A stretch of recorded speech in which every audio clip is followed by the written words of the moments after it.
Title attack in Leo Messi's house. Hello বন্ধুগণ,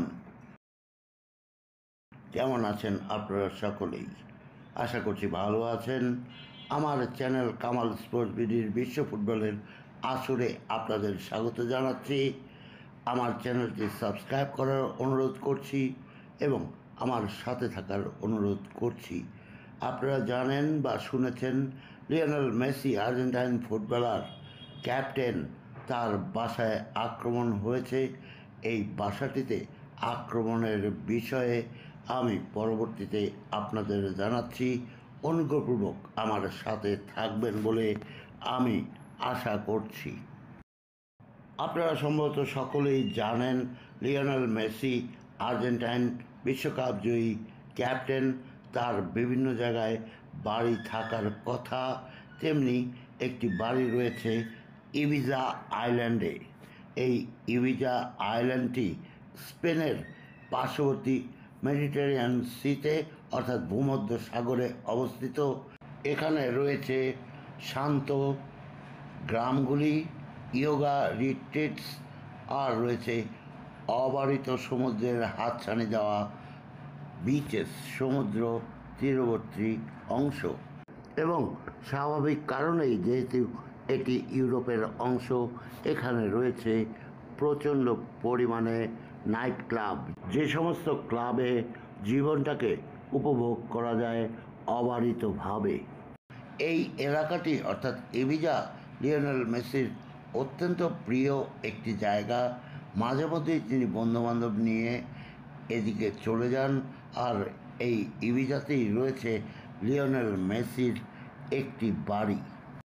এই দৃষ্টিনন্দন ইবিজা আইল্যান্ডে লিওনেল মেসির যে বাড়িটি রয়েছে, সেটি নির্মাণে খরচ হয়েছে 11 মিলিয়ন ইউরোর কিছু বেশি। লিওনেল মেসি প্রায়শই তার পরিবার নিয়ে এবং বন্ধুবান্ধব নিয়ে এই বাড়িতে অবসর বিনোদনে যান। খেলার মাঝে টায়ার্ড হলে তিনি এখানে চলে যান একান্তই প্রকৃতির সাথে থাকতে। কিন্তু গত সপ্তাহে লিওনেল মেসির এই ইবিজা আইল্যান্ডের বাড়িতে আক্রমণ হয়েছে। যারা এই আক্রমণের পেছনে রয়েছেন তারা একটি ফিউচারো ভেজেটাল নামক পরিবেশ বিষয়ক আন্দোলনকারী সংগঠন। এই আক্রমণের বিষয়টি পরিবেশন করেছে যুক্তরাজ্যের দুটি সংবাদ মাধ্যম, দ্য হাফিংটন পোস্ট এবং দ্য সান। পরিবেশ আন্দোলনকারীদের এই সংগঠনটি নিজেদের সাবেক টুইটার অর্থাৎ বর্তমানের এক্স হ্যান্ডেলে এক বিবৃতি দিয়েছে।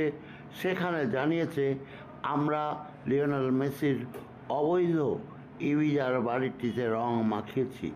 এই বাড়িটি অবৈধ উপায়ে নির্মাণ করা হয়েছে, যেখানে সাবেক বার্সেলোনার এই তারকা ফুটবলার 11 মিলিয়ন ইউরোরও বেশি অর্থ ব্যয় করেছেন। ওই বাড়িটি নির্মাণের সময় 2-4 জন মানুষও নিহত হয়েছিল এবং নির্মাণ সংক্রান্ত কাজের কারণে এই এলাকায় তাপ প্রবাহ বেড়েছে। ফুটবলের এই মহান তারকা লিওনেল মেসির বাড়িতে কোনো ভাঙচুর করেনি সংগঠনটি। তারা সেই বাড়ির দেয়ালে লাল কালো রঙে প্রতিবাদী স্লোগান লিখে দিয়েছে। সামাজিক যোগাযোগ মাধ্যমে ছড়িয়ে পড়া পোস্টে দেখা যায় সংগঠনটির 2 সদস্য একটি ব্যানার নিয়ে সেখানে দাঁড়িয়ে আছেন। তাতে লেখা আছে, বিশ্বকে বাঁচান, ধনীদের প্রতিরোধ করুন এবং পুলিশ সরিয়ে নিন। এই সংগঠনটি আরও দাবি করেছে যে সরকারের নীতিমালা জলবায়ুজনিত সংকট ক্রমাগতই বাড়িয়ে তুলছে। পরিশেষে জানিয়ে নেই, আজ শুক্রবার আমার সেকেন্ড চ্যানেল কামালের বিবিধ, সেখানে নতুন সাদাত হাসান মান্টোর ছোট গল্প পরিবেশিত হয়েছে 2টি। আপনারা সাবস্ক্রাইব করে সেখান থেকে গল্প শুনতে পারেন। কামাল স্পোর্টস বিডির এই বিশ্ব ফুটবলের আসরে আপনাদের সকলকে সাবস্ক্রাইব করার এবং আমার সাথে থাকার অনুরোধ জানাচ্ছি। এতক্ষণ ধরে সামনে আছেন, সে কারণে অনেক অনেক ধন্যবাদ।